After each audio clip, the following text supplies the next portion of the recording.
जिल्ह्यामध्ये जवळपास उन्हाळी धान जे आहे तोही 10 ते 15 लाख क्विंटल उन्हाळी धान आहे आणि म्हणून शाळा आता या कोरोनाच्या परिस्थितीत बंद असल्यामुळे शाळा आणि समाज मंदिरमध्ये हे धान मोजावे अशी सूचना आज आम्ही प्रशासनाला दिलेली आहे। खरं तर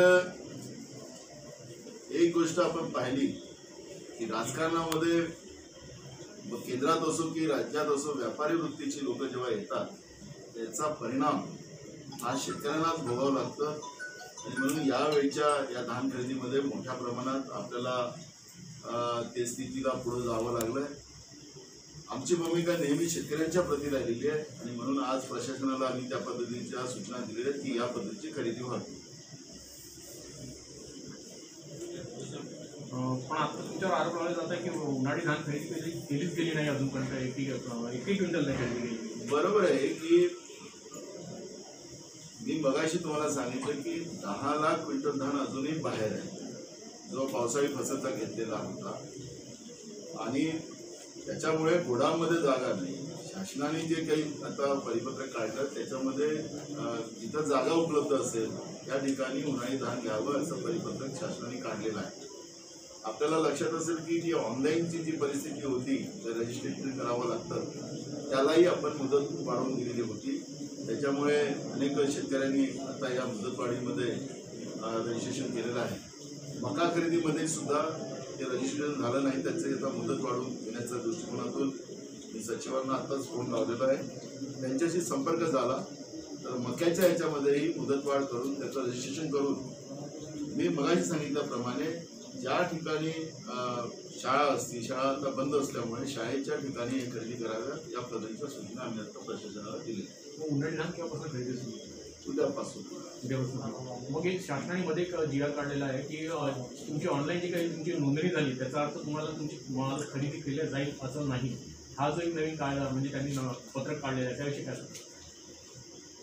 बरोबर आहे की जे आज परिस्थिती आहे की ज्या गोडामध्ये बनलेलंच आहे। मी मगाशी मुद्दाम उल्लेख केला की जेव्हा राजकारणामध्ये व्यापारी वृत्तीची लोकांचा मग केंद्रात असो की राज्यातही जेव्हा प्रवेश होतो त्यावेळेस त्याचा परिणामच शेतकऱ्याला आपल्याकडे एक म्हण आहे की जिथला राजा व्यापारी तिथली जनता भिकारी तशी परिस्थिती निर्माण होते आणि त्या परिणामाला आमचा शेतकरी अडचणीत आलेला आहे हे मी मान्य करतो। पण याच्यातलाही मार्ग काढून शेतकऱ्यावर कुठेही अन्याय होणार नाही याची खबरदारी आम्ही घेतलेली आहे। आज त्या पद्धतीच्या सूचना आम्ही प्रशासनाला दिलेल्या आहेत। नानाभाऊ, पेट्रोल डिझेल अमाप वाढतो आहे मात्र त्याला तुमचा विरोधी पक्ष नेते किंवा विरोधी पगड हे कोणीही विरोध करत नाही।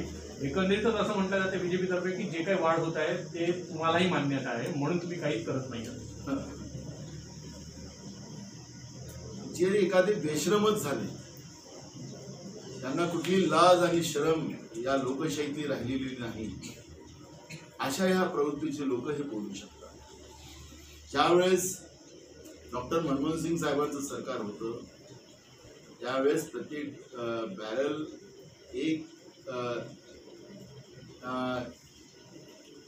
$140 2014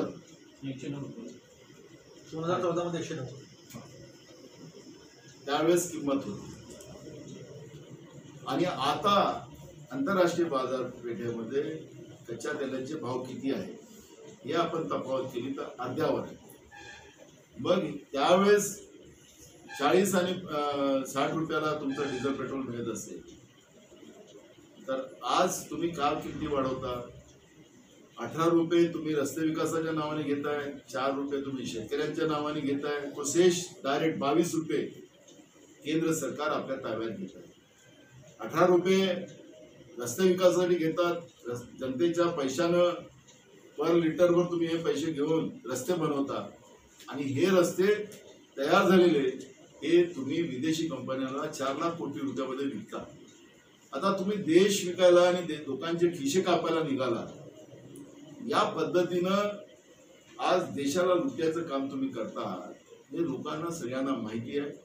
आपल्याला विरोध तुम्ही पाहिला असेल की बजेट अधिवेशनाच्या पहिल्या दिवशी काँग्रेसच्या वतीनं आमचे सगळे मंत्री आम्ही स्वतः विधान भवनात सायकलनं आम्ही त्या दिवशी गेलेलो होतो आणि ते राज्यातलीच नाही तर देशाची बातमी झाली।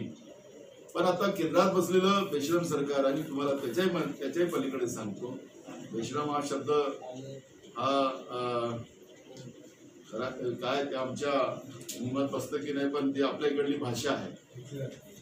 पण आपल्याला माहितीसाठी सांगतो की केंद्रातले पेट्रोलियम मंत्री जे आहेत धर्मेंद्र प्रधान नावाचे, त्यांनी सांगितलं की आता आमच्या हातात नाही आहे या डिझेल पेट्रोलचे भाव कमी करण्याचे. मग मुठभर त्यांच्या देशाचे प्रधानमंत्री जे मित्रो त्यांच्या हाती आहेत का, हा सवाल काँग्रेसच्या वतीनं आम्ही त्यांना विचारतो. आपण राज्य सरकारी 35% म्हणजे 25% तुमचा वॅट आणि बाकी सेस वगैरे घेतात, राज्य सरकार स्वतः का कमी करत नाही आता? मला त्यांनाच हा प्रश्न विचारायचा की जेव्हा डॉक्टर मनमोहन सिंग साहेबांचं सरकार होतं त्यावेळेस काही राज्यामध्ये त्यांचंही सरकार होतं, त्यावेळेस डॉक्टर मनमोहन सिंग साहेबालाच तुम्ही टार्गेट का करत होता? आखरी आपलं पाप दुसऱ्यावर टाकायचं आणि खोटं बोलायचं आणि रेटून बोलायचं ही भाजपची परंपरा आहे. तीच परंपरा या निमित्तानं पुढे येते. लॉकडाऊनचं काय सर? लॉकडाऊन आमच्या भंडाऱ्याचं उठवा आता लिमिटेड झालं आमचं सगळं. आता याच्यामध्ये नगरपालिकेला आम्ही काही अधिकार दिलेले आहेत. जे 7 ते 11चा वेळ होता तो 7 ते 2 पर्यंत झाला, आणि काय स्थिती असेल तिथं नगरपालिकांनी त्यांच्या लेवलवर हा निर्णय घेण्याचे अधिकार राज्य शासनाने या लॉकडाऊनमध्ये दिलेले आहेत. मला वाटतं की आपण सांगितल्याप्रमाणे भंडारा जिल्ह्यात जी स्थिती आता बरी आहे कोरोनाची, त्या आधारावर स्थानिक पातळीवर हे सगळे निर्णय घेण्याचे अधिकार राज्य सरकारने दिलेले आहेत. हो, एक प्रश्न राहिला आहे. एक प्रश्न असा राहिलेला आहे की तुमचं अजूनही मार्च महिन्याचं म्हणजे खरीपाचं बोनस मिळालेलं नाही आहे शेतकऱ्यांना बऱ्याच का? काही लोकांनी वर्गना करून जिल्ह्यातून गेलेलेच आहे. तर जेव्हा काही येतात तेव्हा आम्ही जाणलं अशा पद्धतीचं होतं, पण खरं वास्तविकता त्याच्यामध्ये अशी आहे की गेल्या 2 वर्षापासून कोरोनाच्या परिस्थितीमध्ये राज्याच्या तिजोरीलाही आर्थिक भार आलेला आहे. हे कोणालाही नाकारता येत नाही. पण राज्य सरकारने झालेला आता बजेट जो आता मार्च महिन्यामध्ये जो बजेट झाला त्याच्यामध्ये शेतकऱ्यांचे 50 लाख रुपये आणि बोनसचे राज्याच्या अर्थमंत्र्यांनी विधानसभेमध्ये त्यांनी जाहीर केलेलं आहे. आणि जसे सरकारजवळ पैसे आले ते तातडीनं हे बोनसचे पैसे शेतकऱ्यांच्या खात्यात टाकले जाणार.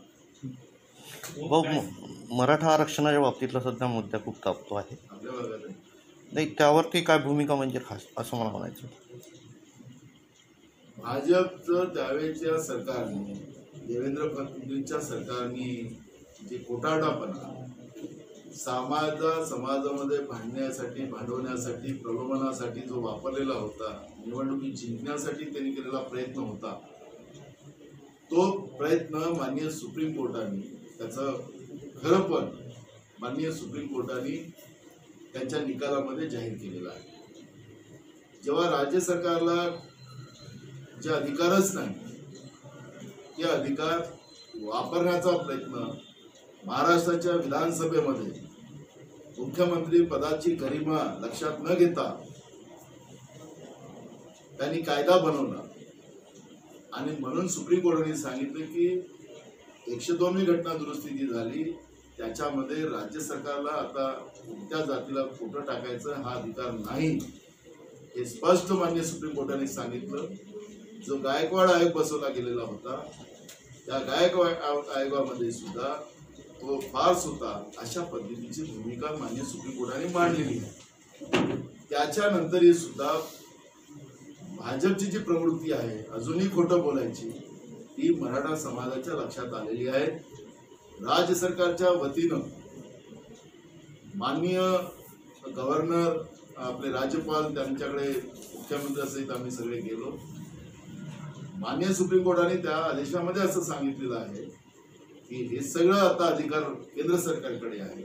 म्हणून गव्हर्नरना आम्ही विनंती केली, राज्यपाल महोदयांना आम्ही विनंती केली की राष्ट्रपती आणि प्रधानमंत्रीला हे आमचं निवेदन द्यावं आणि मराठा समाजातील गरीब लोकांना त्याचा फायदा मिळावा ही भूमिका राज्य सरकारच्या वतीनं मांडली.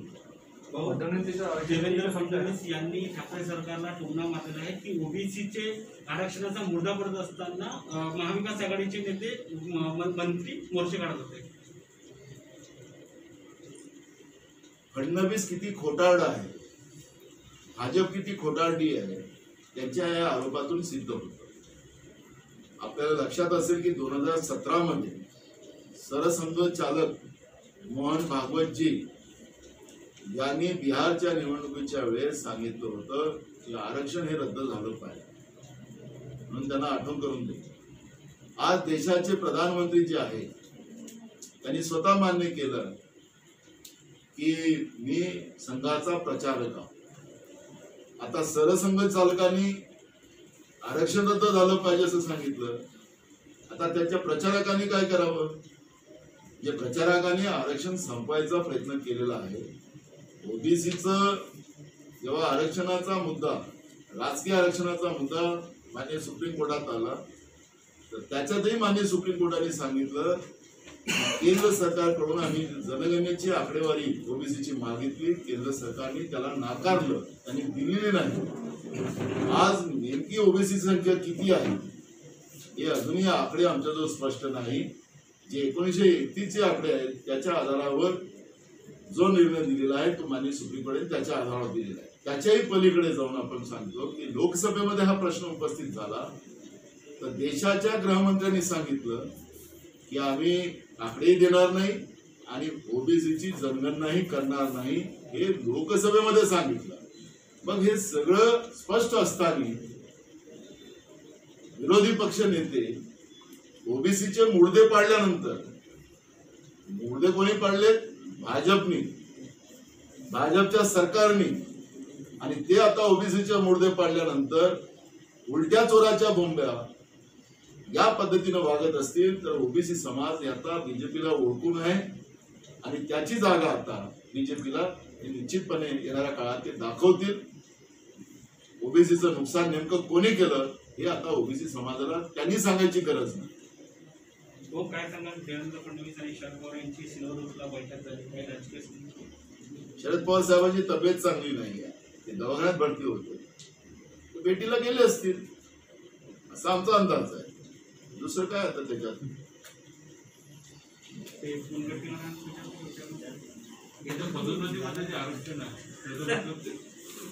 पदोन्नतीच्या आरक्षणाचा जो विषय आता माझा उपस्थित झाला संबंधित की 2017 में जब बिहार के चुनाव आए तब सरसंघ चालक मोहन भागवत जी ने आरक्षण रद्द होने की बात की. देश के प्रधानमंत्री भी ये संघ के प्रचारक है, वो खुद इस बात को जनता को अवगत कराते हैं. जब संघ को आरक्षण नहीं चाहिए तो आज देश में बहुमत की सरकार नरेंद्र मोदी के रूप में जो है वो संघ के इशारे पे काम करती है और इसलिए वो संविधान को मानती भी नहीं है. और उसी का परिणाम आज देश के ओबीसी समाज को भुगतना पड़ रहा है. आपको याद होगा कि महाराष्ट्र में 5 जिला परिषद के जो चुनाव हुए, वो चुनाव में ओबीसी प्रवर्ग में चुन के आए हुए जिला परिषद पंचायत समिति के सदस्य को सदस्यता रद्द की गई है माननीय सुप्रीम कोर्ट के आदेश से. उस आदेश में ही माननीय सुप्रीम कोर्ट ने कहा है कि ओबीसी की संख्या कितनी है, वो जनगणना के आंकड़े हमें केंद्र सरकार से प्राप्त नहीं हो रहे. 1931 की जो जनगणना के आंकड़े के आधार पर ही हमें निर्णय देना पड़ रहा है. केंद्र में बैठी हुई मोदी की सरकार, संघ विचार की सरकार, ये सरकार ने लोकसभा में भी कहा है, देश के गृह मंत्री ने कहा है एक प्रश्न उत्तर के समय में कि हम ओबीसी के जनगणना के आंकड़े हम जाहिर नहीं करेंगे और हम ओबीसी की जाति निहाय जनगणना भी नहीं करेंगे, ऐसा लोकसभा में देश के गृह मंत्री ने कहा है. इसका मतलब ही है कि बीजेपी ओबीसी के विरोध की है, ओबीसी को बर्बाद करने पे तुली हुई है और अब ओबीसी समाज इस बात को समझ चुका है और इसलिए बीजेपी को उसकी जगह दिखाने की तैयारी पूरी ओबीसी समाज ने कर ली है. और इसलिए जो झूठा प्रचार आज महाराष्ट्र में विरोधी पक्ष के नेता और बीजेपी कर रही है, उनकी असलियत अब ओबीसी समाज को पता चल चुकी है और इसलिए अब वो ज्यादा दिन का खेल नहीं रहेगा. ओबीसी के आरक्षण ये किसी की कोई किसी का भीख दी ही नहीं है। परम पूज्य डॉक्टर बाबा साहब अम्बेडकर ने आर्टिकल 340 के अंतर्गत ओबीसी को आर्थिक, सामाजिक, शैक्षणिक और राजकीय अधिकार दिए हैं और वो अधिकार हमेशा आबादित रहेंगे। यह भूमिका कांग्रेस की है।